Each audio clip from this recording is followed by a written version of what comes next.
आज जिस तरह मौसम में बदलाव, प्रकृति से छेड़छाड़, मनुष्य के जीवन और उसके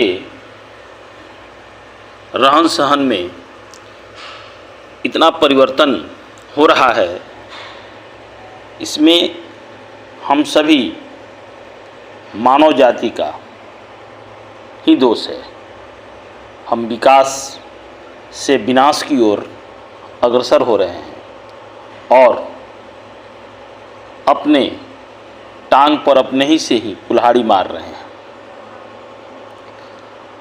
अप्रत्याशित प्राकृतिक प्रकोप ने आज विश्व को सोचने के लिए मजबूर कर दिया है कि आखिर इस प्राकृतिक असंतुलन का कारण क्या है। हम में से अधिकांश लोग इसे दैविक प्रकोप का नाम देते हैं, किंतु सच्चाई तो कुछ और ही है, जिसे अंदर ही अंदर हम सभी जानते हैं। न्यूटन का प्रतिपादन है, प्रत्येक क्रिया के बराबर और विपरीत प्रक्रिया होती है। न्यूटन थर्ड लॉ जो कहता है कि प्रत्येक क्रिया के बराबर और विपरीत प्रक्रिया होती है, ये उस समय न्यूटन ने कह दिया था। आज हम प्राकृतिक से ऐसा ही कर रहे हैं। इस विपरीत प्रक्रिया के वेग एवं मात्रा में ही समानता नहीं होती, बल्कि उसके स्वरूप एवं प्रतिफल में भी एकरूपता होती है।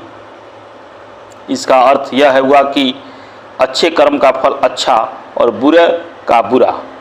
देखा जाए तो आज के समय के लिए यह सिद्धांत पुराना पड़ गया, किंतु इसके पीछे जो तथ्य है वह तो सनातन है और सनातन ही रहेगा।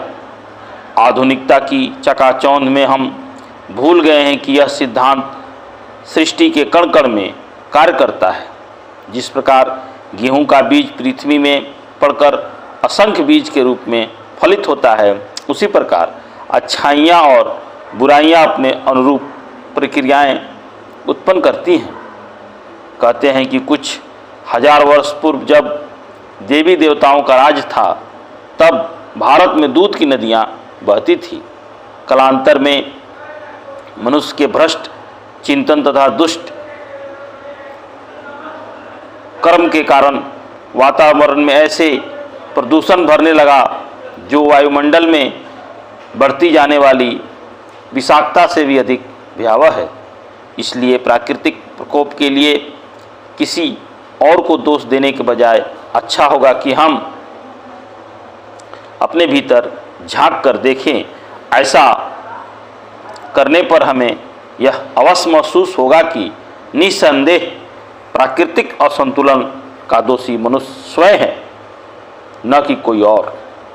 जब दोष चाहे भगवान को दें अथवा देवी देवताओं को, इससे कुछ बनता या बिगड़ता नहीं, क्योंकि जो तथ्य है सो है। वर्तमान में हो रही घटनाओं का लेखा जोखा तैयार किया जाए तो प्रतीत होगा कि प्राकृतिक एक हाथ से लेकर दूसरे हाथ से लौटाकर उतार देती है। प्राकृतिक एक हाथ से लेती है तो दूसरे हाथ से उसे लौटा देती है, उधार कभी नहीं रखती।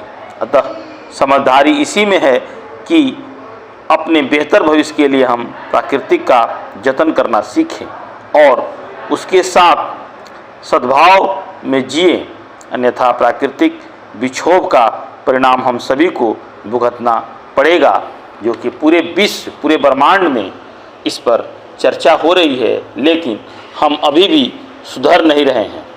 हमारे मानव जाति के लिए यह विनाश का कारण हो सकती है।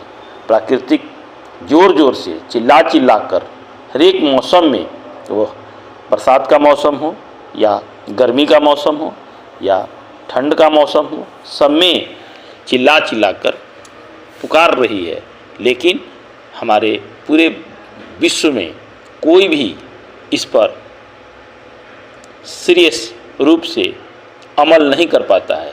सभी हल्के रूप में लेते हैं और जो विकसित देश हैं वो केवल कमज़ोर देशों को दोषी ठहरा रहे हैं, जबकि सबसे ज़्यादा वही प्राकृतिक का दोहन कर चुके हैं और कर आज विकसित हुए हैं।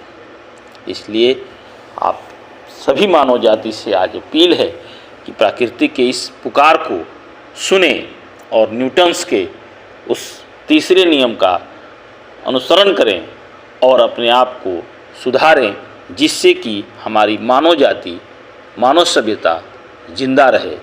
धन्यवाद।